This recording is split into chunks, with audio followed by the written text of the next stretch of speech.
El primer tema de hoy, entonces, consejos de protección de niños, niñas y adolescentes. Para ello, vamos a tratar de abordar este contenido en lo que hemos diseñado para otro proceso de capacitación con UNICEF en un curso que dura 6 días, ¿sí? Entonces vamos a tratar de abordarlo en media hora.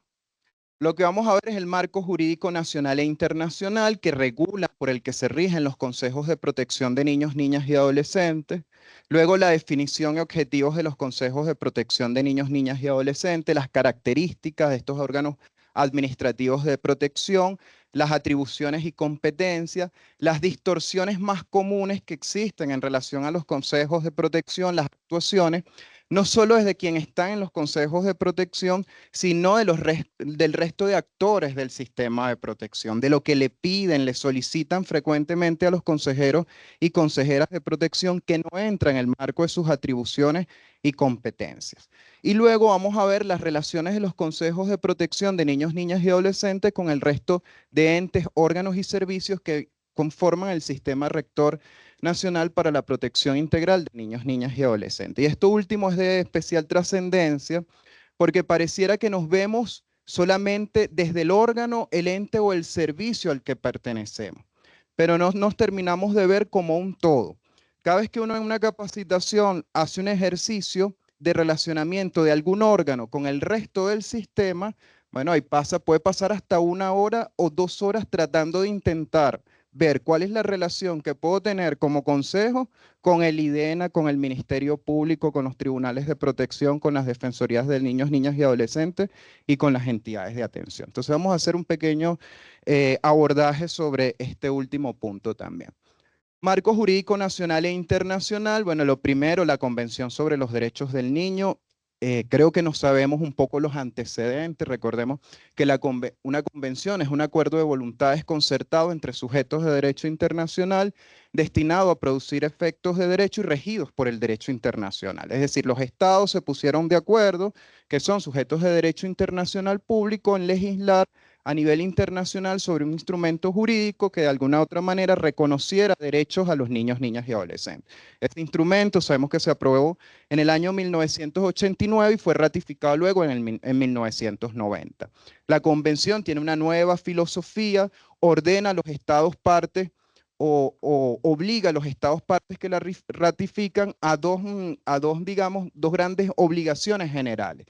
La primera, que es legislar para hacer exigibles los derechos previstos en la Convención, es decir, adecuar todo el marco jurídico internacional a los postulados, a la filosofía de la Convención Internacional sobre los Derechos del Niño, y sabemos que el segundo mandato es además la creación de un sistema de políticas públicas, de acciones y programas destinados precisamente a hacer que esos derechos realmente sean garantizables. Esos son los dos grandes mandatos de la Convención sobre los Derechos del Niño para los estados que la han ratificado. Todos los órganos, entes y servicios del sistema de protección implementan la convención, ¿sí? Ejecutan la convención sobre los derechos del niño, materializan día a día con sus acciones, con sus programas, con sus servicios, la convención sobre los derechos del niño. De allí que sea, digamos, el marco jurídico internacional que debe regir todas las actuaciones de los consejos de protección a la niñez y adolescencia. Luego, la Constitución de la República Bolivariana de Venezuela. Y bueno, sabemos que por mandato del artículo 7 de la Constitución, que contempla el principio de supremacía constitucional, la Constitución es el fundamento del ordenamiento jurídico. Y que todas las personas y los órganos del poder público están sujetos a la Constitución. Es decir, tenemos que hacer lo que la Constitución dice. Y la Constitución, en su artículo 78, ha previsto una norma rectora en nuestra materia, ¿sí? Que parafraseada dice como que los niños, niñas y adolescentes son sujetos plenos de derecho y estarán protegidos por los órganos y tribunales de la República, los cuales garantizarán el contenido de la Constitución, la Convención sobre los Derechos del Niño y demás tratados internacionales que en la materia haya suscrito la República. Eso es lo que dice el 78, ¿no? Y luego tiene una coletilla que dice que se creará un sistema rector nacional para la protección integral de los niños, niñas y adolescentes. Y los consejos de protección forman parte de ese sistema rector nacional que ordena crear la Constitución de 1999. ¿Sí? De allí que el 78 bueno, sea la norma que rige también a los constitucional, que rige a los consejos de protección de niños, niñas y adolescentes. Y además el 78 tiene un elemento importantísimo que no se recoge quizás en ninguna otra disposición de la Constitución, que es que nombra, reconoce la propia Constitución a la Convención sobre los Derechos del Niño como un tratado internacional vinculante para el Estado venezolano. Y muy pocas disposiciones de la Constitución hacen eso con el resto de los instrumentos jurídicos internacionales de protección a los derechos humanos. Incluso en materia de discapacidad, en materia de mujeres, muy poco se va a ver eso en el texto constitucional. Y luego tenemos la Ley Orgánica para la Protección de Niños, Niñas y Adolescentes, ¿sí? Bueno, es el instrumento jurídico que desarrolla los postulados de la Convención sobre los Derechos del Niño, que adecúa la Convención a las condiciones sociales, culturales, a las necesidades que tienen los niños, niñas y adolescentes venezolanos. Pero además, la Ley Orgánica para la Protección de Niños, Niñas y Adolescentes es la que materializa en concreto, define, establece cuáles son los integrantes y establece las atribuciones y competencias de cada uno de los entes, órganos y servicios del sistema de protección a la niñez y adolescencia.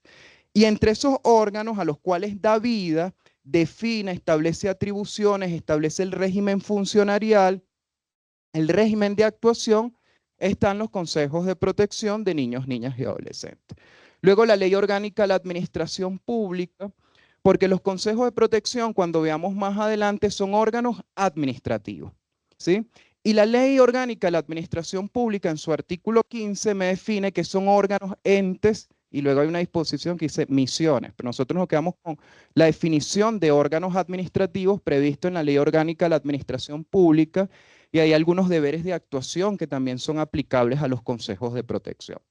Luego tenemos la Ley Orgánica de Procedimientos Administrativos, porque la LOCNA, cuando regula el procedimiento administrativo de protección, establece que en aquellas situaciones en las cuales la ley no establezca alguna regulación en relación al procedimiento administrativo, debe aplicarse supletoriamente la Ley Orgánica de Procedimientos Administrativos. Entonces, la Ley Orgánica de Procedimientos Administrativos también forma parte del sistema jurídico, del conjunto de normas que rigen a estos órganos administrativos de protección a niños, niñas y adolescentes. Luego, la Ley Orgánica del Poder Público Municipal. ¿Y por qué? Porque lo vamos a ver más adelante. Entre las características de los consejos de protección es que son un órgano administrativo perteneciente al poder público municipal, a las alcaldías. Por lo tanto, la Ley Orgánica del Poder Público Municipal también rige de alguna u otra manera la actuación o el funcionamiento o por lo menos la creación de los consejos de protección de niños, niñas y adolescentes. Y finalmente el Estatuto de la Función Pública. Porque si revisan el 159 de la LOCNA, prevé que los consejeros y consejeras de protección son funcionarios y funcionarias públicas de carrera, aunque se han visto excepciones, ¿sí? De la cual voy a hacer quizás alusión a eso, ¿sí? Preocupantes, secciones muy preocupantes además. Son funcionarios y funcionarias públicas de carrera, ¿sí? Que se rigen por las disposiciones de la LOCNA y supletoriamente por la ley del Estatuto de la Función Pública. Entonces, el Estatuto de la Función Pública también forma parte de la normativa en materia de consejos de protección. La definición y objetivos. Quien pertenezca a un consejo de protección, esto yo me imagino que lo tiene en sus venas, ¿sí? Forma parte de su sangre. La definición dice, los consejos de protección de niños, niñas y adolescentes son órganos administrativos, que en cada municipio y por mandato de la sociedad se encargan de asegurar la protección en caso de amenaza o violación de los derechos y garantías de uno o varios niños, niñas y adolescentes individualmente considerados. Estos consejos son permanentes y tendrán autonomía en el ejercicio de las atribuciones previstas en esta ley y demás normas del ordenamiento jurídico. Ahora vamos a tratar de comprender un poco la definición. No vamos a hacer como cuando uno estudia pregrado, que bueno, uno se tiene que aprender los conceptos de Caletri y después no sabe ni qué significan los conceptos, solamente con sacar buena nota, ¿no? Aquí no vale eso. aquí esta definición, vamos a ver qué es lo que significa. Cada palabra, cada expresión utilizada en la definición tiene una trascendencia para el Consejo de Protección, pero también para los consejeros y consejeras de protección que desde el 2000 hasta la presente fecha todavía hay confusiones, pero también presiones que tratan de otra manera torcer la definición del órgano administrativo y de sus actuaciones. Característica, es un órgano administrativo. ¿Por qué es un órgano administrativo? Es la primera pregunta que surge. Entonces allí tenemos que ubicarnos en las tres funciones que realiza el Estado, que tiene el Estado venezolano asignada. El Estado tiene tres funciones. La función legislativa, que significa legislar, ¿sí? Y la tiene por naturaleza en el ámbito nacional la Asamblea Nacional, ¿sí? En el ámbito estadal, el Consejo Legislativo Estadal, y en el ámbito municipal, el Consejo Municipal, lo que se llamaba antes la Cámara Municipal. Pregunta que hago. ¿Los consejos de protección de niños, niñas y adolescentes dictan leyes? Ah, entonces no tiene función legislativa. No es un órgano legislativo. Listo. ¿Los consejos de protección de niños, niñas y adolescentes dictan sentencias? Ajá, ¿sí o no? Ajá, pero que se escuche duro para saber que estén convencidos y convencidas. ¿Sí o no? Ajá, entonces no es un órgano jurisdiccional. No es un órgano legislativo, no es un órgano jurisdiccional. En consecuencia, el Consejo de Protección es un órgano administrativo que cumple los cometidos del Estado. Y entonces, la Ley Orgánica de la Administración Pública, en el artículo 15, señala algo como que los órganos son las unidades administrativas de la República, los estados, los distritos metropolitanos y de los municipios, cuyas actuaciones tienen incidencia en la esfera de las personas o tienen carácter regulatorio. Eso es lo que dice la Ley Orgánica de la Administración Pública. Entonces, quiere decir y significa que la actuación o las decisiones del Consejo de Protección tienen incidencia en la esfera de la vida de los particulares, de los niños, niñas y adolescentes. Luego dice la ley en su definición que es un órgano administrativo municipal adscrito a la alcaldía. Por lo tanto, no pueden haber consejos de protección a nivel nacional, a nivel estatal, sino solamente municipal. Y es la ordenanza municipal la que va a establecer, ¿sí? Va a crear, va a materializar la creación del Consejo de Protección en el respectivo municipio. Pero además va a señalar a qué unidad administrativa específicamente va a depender en términos organizativos de funcionamiento, ¿sí? Y eso me va a permitir además tener entonces los insumos básicos, ¿sí? Y además garantizar el funcionamiento desde el punto administrativo del Consejo de Protección de Niños, Niñas y Adolescentes. Y bueno, han pasado 24 años y seguimos diciendo lo mismo. ¿Y por qué seguimos diciendo lo mismo? Bueno, porque cuando uno va a un consejo de protección te dicen que no tienen hojas, ni impresora, ni hoja, ni tóner. Y yo le digo, ¿y la ordenanza le dice a usted a qué unidad administrativa está escrita? No, es que no tenemos la ordenanza de creación. 24 años usted no tiene la ordenanza de creación, usted no sabe a qué unidad está escrita. No es que no nos dan hoja, no nos dan tóner, no sabemos a quién pedírselo dentro de la alcaldía. ¿Sí? Y eso nos indica que entonces, bueno, esto hay que repasarlo, pero hacerlo entender también a los alcaldes y alcaldesas. ¿Sí? Que los consejos de protección son parte de la estructura administrativa de la alcaldía y que el funcionamiento orgánico, ¿sí?, depende precisamente de la alcaldía. Es el alcalde o alcaldesa quien tiene que dotar al respectivo consejo de protección para su normal funcionamiento. Es un órgano administrativo permanente. Y lo permanente quiere decir en todo caso que no es transitorio, ¿verdad? ¿Sí? Vale. Voy a agilizar con esto para ir a las atribuciones.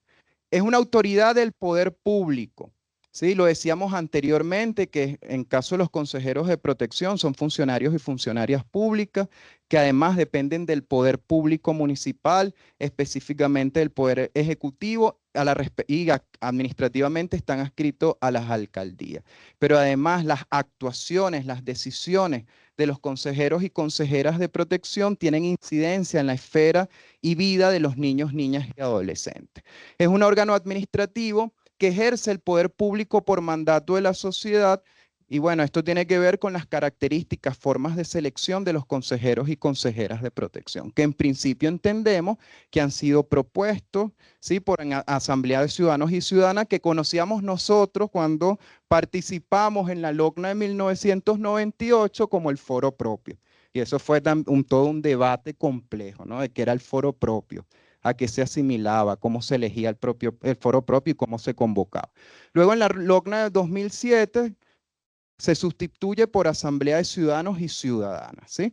Pero que indirectamente en la selección también participa, digamos, el pueblo organizado o la ciudadanía a través de los consejos municipales de derecho, porque parte de sus integrantes se supone que también son elegidos por la sociedad organizada. Y digo se supone porque la realidad nos indica que es que hay muchos, lo decía en estos días en este mismo espacio, que es que hay muchos consejos municipales de derecho que nada más están integrados por su presidente o presidenta, ni siquiera por el resto de los representantes del Ejecutivo Municipal, y mucho menos están constituidos por los integrantes de la sociedad organizada, ¿sí? Entonces se sobreentiende que el ejercicio de la autoridad y del poder que tienen los consejos de protección de niños, niñas y adolescentes es un mandato que proviene de la sociedad organizada, en razón a la forma de su selección y luego nombramiento respectivo. Luego dice que es un órgano administrativo con autonomía en el ejercicio de las atribuciones previstas en la ley de más norma del ordenamiento jurídico. Y este ha sido el mayor dolor de cabeza para los consejeros y consejeras de protección. ¿Por qué? Porque se supone que la LOCNA señala que si bien es cierto que es un órgano administrativo que orgánicamente está adscrito a la alcaldía, al Poder Ejecutivo Municipal, los consejeros y consejeras tienen autonomía en relación al ejercicio de sus atribuciones. Es decir, autonomía en relación a las atribuciones previstas en el artículo 160 de la LOCNA. Y lo que prevé o busca esta disposición es evitar la injerencia de factores externos, y lo puedo decir incluso con nombre y apellido, con autoridades locales, estadales o nacionales, sobre las decisiones que vaya a tomar un consejero o una consejera de protección. Entonces el castigo muchas veces frente a la autonomía que tienen los consejos de protección es no dotarlo, ¿sí? Y abandonarlo. Ah, como tú no me obedeces en las decisiones, entonces yo te castigo. ¿Y cómo te castigo? Bueno, no te doy hoja, no te doy toner, no te doy para los materiales de limpieza del consejo de protección y casi que te quito la luz, el agua, la electricidad para evitar el funcionamiento, ¿sí?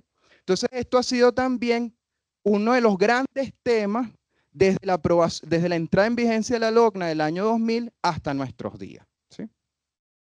Y la razón de ser de la autonomía es evitar efectivamente que factores personalistas, antojos circunstanciales, sea de factores públicos o privados, puedan incidir sobre la decisión de los consejos de protección y afectar la vida de los niños, niñas y adolescentes.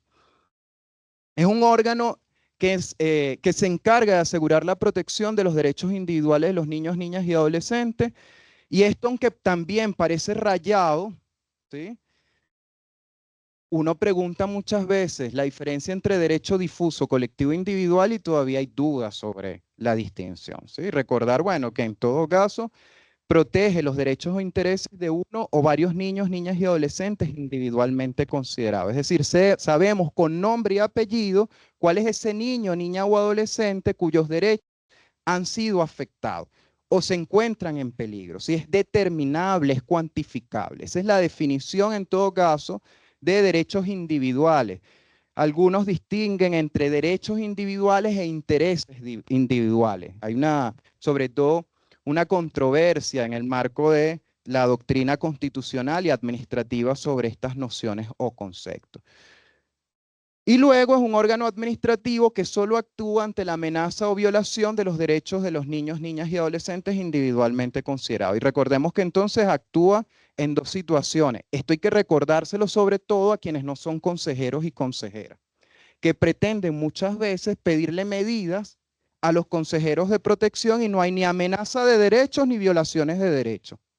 Entonces cree que en dictar una medida de protección es que usted toca un botón y sale un papel, ¿sí? Que es un acto automático. Y resulta que hay que tener por lo menos dos supuestos, ¿sí? Que es una amenaza a la violación de un derecho individual de un niño, niña o adolescente o la materialización de la violación a ese derecho. ¿Sí? La vulneración, que es el hacer nugatorio un derecho. Impedir el goce de un derecho a un niño, niña o adolescente. Si no me encuentro en esos dos supuestos, bueno, no hay medida de protección, ¿sí? No puedo dictar una medida de protección de niños, niñas y adolescentes. Y sobre todo quienes forman parte del resto del sistema creen que eso es un acto mecánico, sin procedimiento alguno, y que usted, ahí está el consejero firmando papel y papel como que si mirar supuestos en los que se encuentre.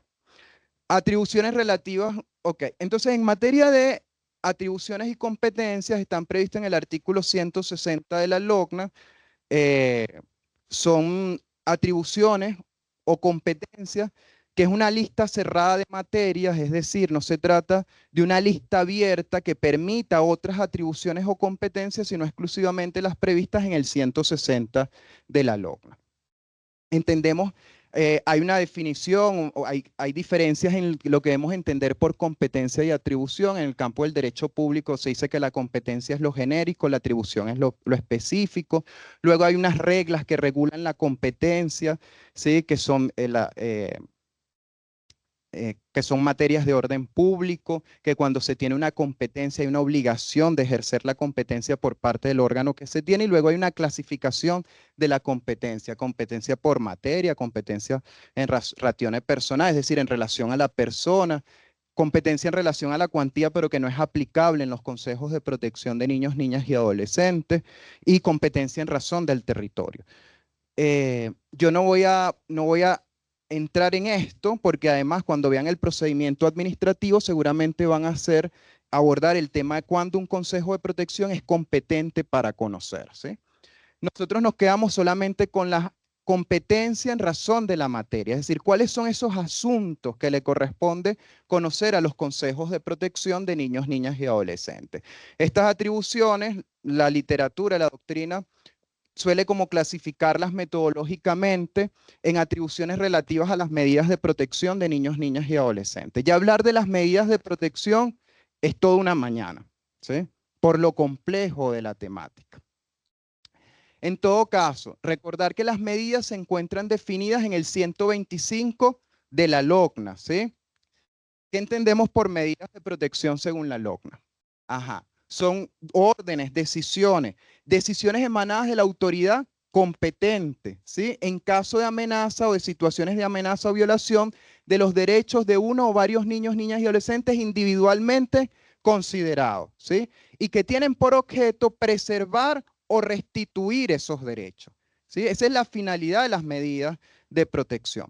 Fíjense que la ley establece dictadas por la autoridad competente, porque solamente dos órganos del sistema de protección de niños, niñas y adolescentes pueden dictar medidas de protección previstas en esa ley. De las previstas en el 160, de las previstas en el 125 y 126 de la LOCNA, que son los consejos de protección y los tribunales de protección de niños, niñas y adolescentes. Y en el caso de los consejos de protección, no pueden dictar la medida de colocación familiar y de adopción, ¿sí? La finalidad de las medidas, ya lo decíamos, la competencia para dictar las medidas de protección corresponde a los consejos de protección de niños, niñas y adolescentes, el órgano natural para dictar las medidas, competencia para revisar las medidas de protección. La ley establece que la competencia para modificar, revocar, actualizar las medidas de protección es del propio Consejo de Protección de Niños, Niñas y Adolescentes, ¿sí? Y establece un lapso, sobre todo que los consejeros y consejeras deberían revisar esas medidas. ¿Qué es el lapso de? Ajá, por ahí lo dicen. El lapso es 6 meses, salvo la medida de abrigo que tiene una duración de 30 días. Y aquí esto hay que subrayarlo también, porque hay situaciones que vi en el Ministerio Público que me llamaban poderosamente la atención, situaciones delicadas que me sorprendían.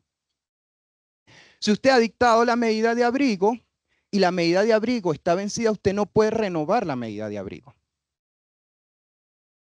No puede renovar medida de abrigo. Es decir, había consejeros y consejeras que volvían a dictar la medida de abrigo una vez vencida. Y eso es un fraude a la ley, eso es un fraude a la LOCNA, porque es clara, dice, vencida la medida de abrigo y sin que la situación se haya podido resolver por vía administrativa, tienes que remitir al Tribunal de Protección de Niños, Niñas y Adolescentes. Ahora, es una gran pregunta que surge también. Una vez vencida la medida, sea 6 meses o sea 30 días para la medida de abrigo, decae la medida de pleno derecho. No decae de pleno derecho, porque si el niño o niña está en la entidad de atención abrigado, usted no va a sacar el chamo de la entidad y lo va a tirar a la calle porque la medida está vencida en 30 días. Entonces no opera el decaimiento de la medida de pleno derecho. Lo que hay es un cumplimiento del órgano administrativo de revisar la medida y adecuar la medida a las circunstancias de tiempo, modo y lugar en el que se encuentra el niño, niña o adolescente. Y que la violación o la abstención, mejor dicho, del Consejo de Protección a ese lapso que le establece la ley le puede generar una consecuencia administrativa, disciplinaria, que es que el Consejo Municipal de Derecho aperture un procedimiento administrativo que conlleve a la destitución de los consejeros y consejeras de protección por no cumplir con una obligación de vida que les impone la Ley Orgánica de Protección de Niños, Niñas y Adolescentes. Luego, las características de las medidas de protección, esto lo recogemos además en una publicación, o se recogió en una publicación que hizo UNICEF conjuntamente con el Ministerio Público, relacionada con trata de niños, niñas y adolescentes y mujeres, pero en el que se abordó los temas relativos a las medidas de protección a niños, niñas y adolescentes previstas en la LOCNA. Y algunas de estas características que hemos señalado en esa publicación, bueno, es que protege los derechos o garantías de uno o varios niños, niñas y adolescentes individualmente considerados. Si se trata de derechos difusos y colectivos, la LOCNA prevé otros mecanismos de actuación, otras acciones con otros sujetos legitimados para conocer esas situaciones. Entonces, las medidas solo protegen, las medidas definidas en el 125 y establecidas en el 126 se refieren a los derechos individualmente considerados. Son heterónomas o de aplicación inmediata, es decir, puede ser que la persona no quiera cumplir la medida de protección. Indistintamente que la persona tenga o no la voluntad de cumplir con la medida de protección, tiene que cumplirla. Son de aplicación inmediata. Y la ley establece además, si esa persona se siente afectada en sus derechos e intereses, los mecanismos para impugnar, ¿sí? Para atacar el acto administrativo del Consejo de Protección de Niños, Niñas y Adolescentes. Son heterogéneas porque van desde la protección del derecho a la salud, a la integridad física de los niños, niñas y adolescentes, a la identidad en materia de derechos laborales para los adolescentes trabajadores, es decir, pueden abarcar todos los aspectos de la vida de los niños, niñas y adolescentes. Y bueno, en el caso de las medidas de protección, no es una lista cerrada, sino una lista abierta de medidas, porque lo vamos a ver más adelante. Hablamos de la vigencia, cuáles son las medidas, y aquí está que hay medidas porque son un número abierto, porque hay medidas nominadas e innominadas. Nominadas, la que ya sabemos, nos dice con nombre y apellido la ley qué es lo que tenemos que hacer, ¿sí? Inscribir al niño, ¿sí? Nos está diciendo qué debemos hacer como consejero de protección o consejera de protección. E innominadas porque al final del 126 aparece una disposición que dice, y cualquier otra, ¿sí?, que se considere necesaria a los fines de garantizar los derechos de los niños, niñas y adolescentes. Entonces allí la LOCNA abre la posibilidad, hay un poder discrecional del consejero o consejera de protección para dictar otro acto administrativo, es decir, otra medida de protección que garantice los derechos individuales de los niños, niñas y adolescentes. Las medidas pueden ser también, si quisiéramos hacer una clasificación, medidas que implican obligaciones de hacer y obligaciones de no hacer. Luego las atribuciones relativas a las autorizaciones para viajar, y esto es otro gran temazo en estos momentos. Un gran temazo en estos momentos por varias razones también. Una de esas razones es que cuando empezamos a discutir la LOCNA, antes del 98 y luego aprobada en el 98, no nuestro país era un país receptores de migrantes. Y por lo general no estuvimos acostumbrados o no nos preparamos para un fenómeno migratorio como el que vive actualmente Venezuela, en que niños, niñas y adolescentes, bueno, salen del territorio nacional por distintas vías y de distintas formas. Esa es una de las razones. Y lo otro es que de alguna u otra manera se ha ido cambiando el régimen competencial en materia de autorizaciones para viajar. Esto último puede ser más complejo, ¿sí? Solamente voy a, por temas de tiempo también, a señalar que si quisiéramos estudiar este tema en detalle, hay que tener en cuenta además las disposiciones de la LOCNA, 391, 392, 393, también las siguientes sentencias del Tribunal Supremo de Justicia. La sentencia 645, que interpreta el artículo 391 de la LOCNA en materia de autorizaciones para viajar, establece legitimaciones activas, es decir, quien puede hacer las solicitudes y órganos competentes. Y luego el resto de las sentencias, que además han establecido algunas obligaciones para los jueces y juezas de protección cuando se trate de autorizaciones para viajar y se constate que efectivamente el niño o niña no ha regresado al territorio nacional. Entonces le otorga competencia a los jueces o instruye a los jueces para que constaten si efectivamente regresaron o no los niños y niñas, y en caso de que no hayan regresado, oficiar al Ministerio Público a los fines de que inicie las averiguaciones e investigaciones respectivas. Y luego los lineamientos sobre autorizaciones para viajar de niños, niñas y adolescentes. Aun cuando estén o no vigentes, eso también puede ser debatible y cuestionable, los lineamientos también son un material, digamos que pedagógico. Yo esto lo puedo dejar, son los distintos supuestos que actualmente, por lo general, las personas me van preguntando sobre autorizaciones para viajar y que se presentan comúnmente. Recordar en todo caso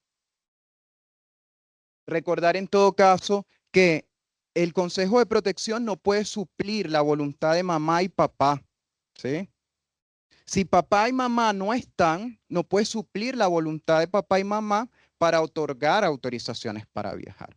Recordar que lo que hace el Consejo de Protección es dar fe pública de la voluntad, de la manifestación de voluntad presente del padre y de la madre, ¿sí?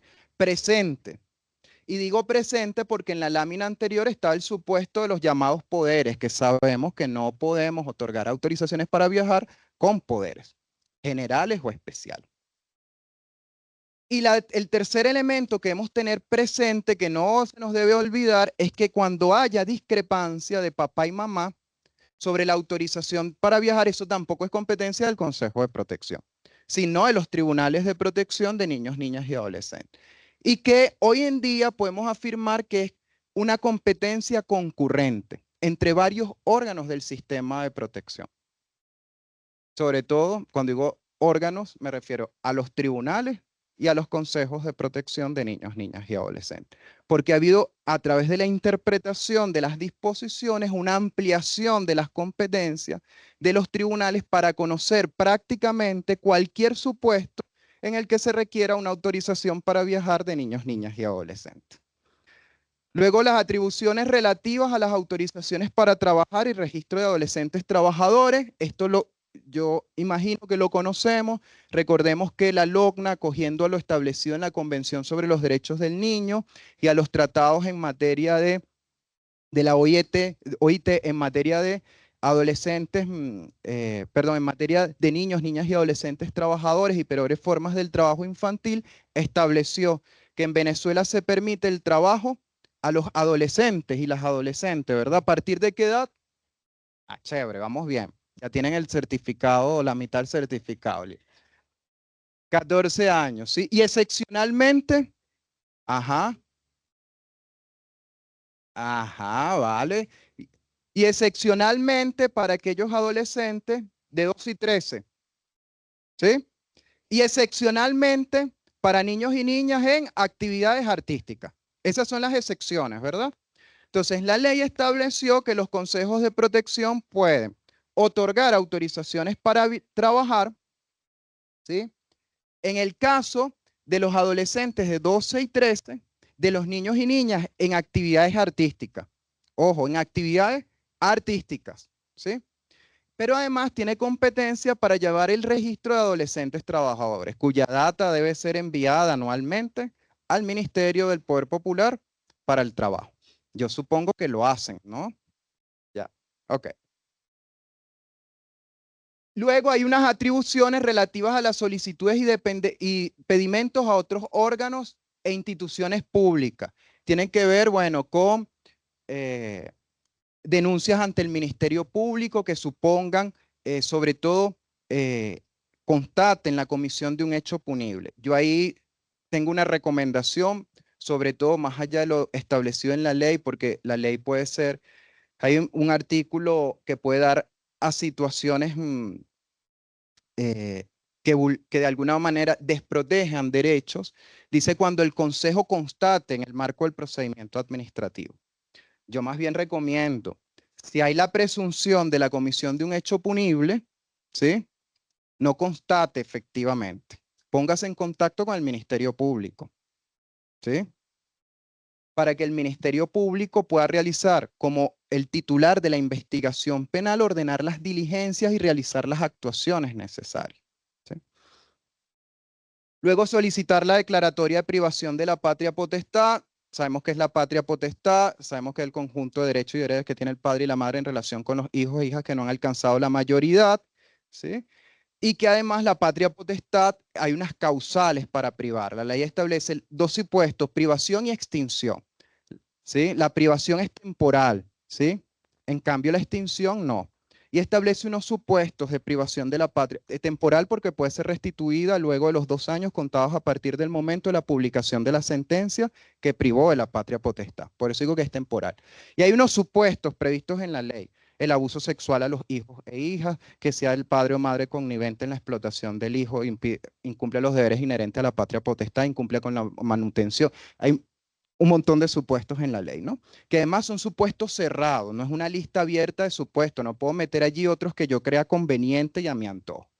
Ahora, ¿qué es lo que establece el 160? Que el Consejo de Protección puede solicitar al Ministerio Público, ¿sí?, el inicio del procedimiento para la privación de la patria potestad. Es solicitarle al Ministerio Público. El Consejo de Protección no tiene legitimación activa para dirigirse directamente al Tribunal de Protección y solicitar privación de la patria potestad. Eso hay que dejarlo claro. Por cierto, cuando estuve en el Ministerio Público, puedo decir que, yo no sé, yo Ángel, que es fiscal de protección, bueno, es casi inexistente solicitudes al Ministerio Público provenientes de Consejo de Protección sobre privaciones de patria potestad. Yo no recuerdo, ¿ustedes han solicitado? Ajá, por acá. ¿Ha solicitado? Solicitó varias cuando fue consejera. Yo estando allí 4 o 5 años, no conocí ninguna que solicitud proveniente. Si lo ha hecho, excelente porque supone el ejercicio activamente de una atribución del Consejo. Solicitar la fijación de la obligación de manutención y régimen de convivencia familiar. Aquí puede solicitarla el Consejo de Protección, pero no tiene legitimación para sostener el resto del proceso judicial. Entonces hay dos opciones, que es lo que usan por lo general los consejeros y consejeras. O hacen la solicitud y luego el tribunal notifica al fiscal de protección, ¿sí? Para que actúe bien como parte de buena fe o como parte actora. Eso lo dejamos para otra sesión, que es interesante las atribuciones de los fiscales y muy mal conocidas además por el resto del sistema de protección, incluso por los propios jueces y juezas de protección de niños, niñas y adolescentes. Y la otra es notificar, ¿sí?, al Ministerio Público o a la Defensa Pública para que efectivamente inicien el procedimiento. Y luego tiene que ver con las competencias en materia de registro de Estado Civil, un temazo en este momento también, un gran temazo, ¿sí? Con esto voy a cerrar, ¿sí? Por temas además de tiempo, ya se me venció el tiempo como hace 5 minutos.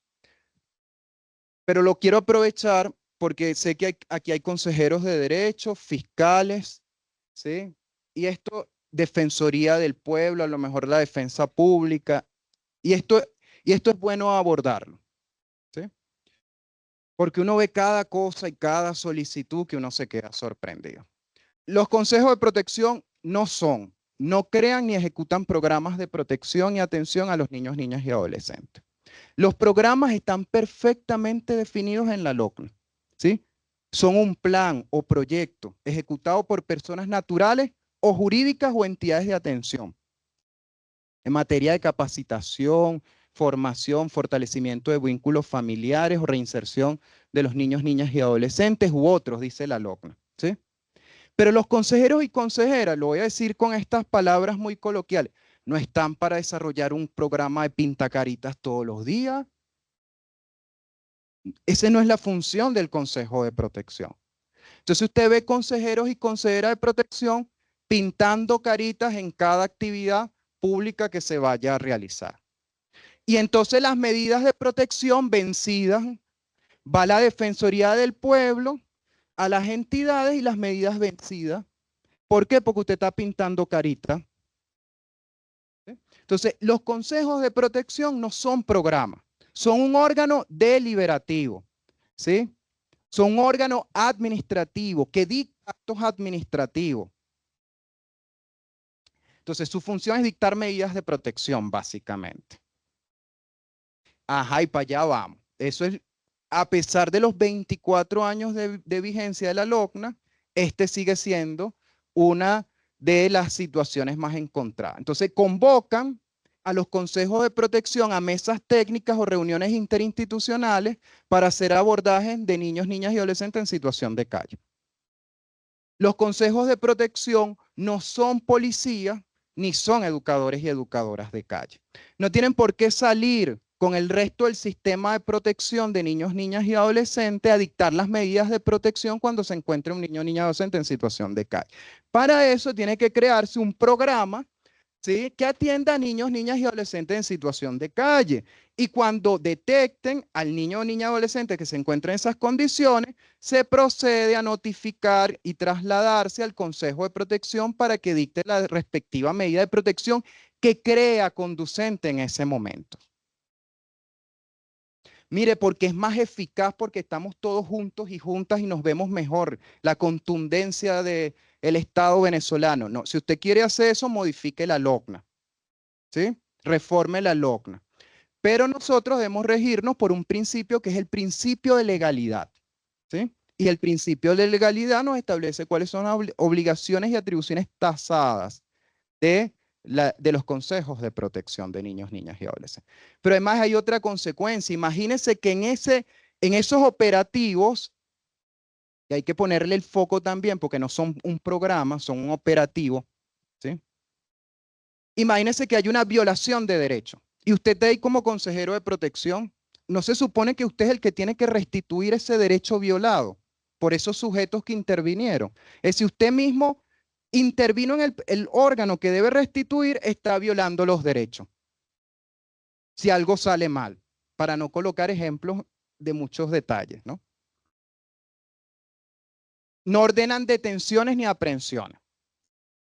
Esto es un tema regulado en la Constitución con los supuestos específicos en el Código Orgánico Procesal Penal y en otras legislaciones especiales, como la Ley Orgánica sobre el Derecho de las Mujeres a una vida libre de violencia. ¿Sí?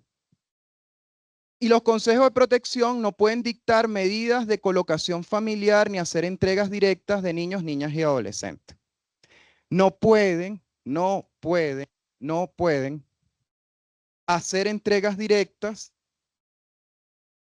de niños, niñas y adolescentes ni dictar medidas de colocación familiar. ¿De quién es la competencia para dictar la medida de colocación familiar? Del tribunal. Ajá. ¿Y la adopción? Ajá, tiene dos procedimientos, el administrativo y el jurisdiccional, al fin y al cabo el tribunal. Entonces, usted no puede de manera disfrazada y creativa, haciendo uso, ¿sí?, del 160 a través de la medida innominada, proceder a hacer entregas de niños, niñas y adolescentes que usted, la medida se vence, pasan 3 años y usted se pregunta dónde está el chamo. No, ya no está el consejero de protección. Eso que usted está haciendo es una colocación o adopción, ¿sí?, disfrazada. Y que nosotros decimos acá en este manual, que insisto, lo saco porque creo que puede ser de mucha utilidad, decimos en este manual del Ministerio Público con UNICEF que allí hay indicios de trata de niños, niñas y adolescentes con fines de adopción irregular. Y que el consejero o consejera puede ser traído al proceso penal, ¿sí?, bajo uno de los supuestos, ¿sí?, de haber cometido el delito de trata de niños, niñas y adolescentes. ¿Sí? Solamente lo dejo allí. Cualquier cosa está en la página web todavía del Ministerio Público si quieren consultarlo. ¿Sí? Bueno, y con esto finalizo y les doy las gracias por la atención de ustedes. ¿Sí? Y además la invitación de UNICEF y de la Asociación Nacional de Consejeros y Consejeras de Protección. Vivan sus 20 años y que continúen por muchísimos más. Muchas gracias.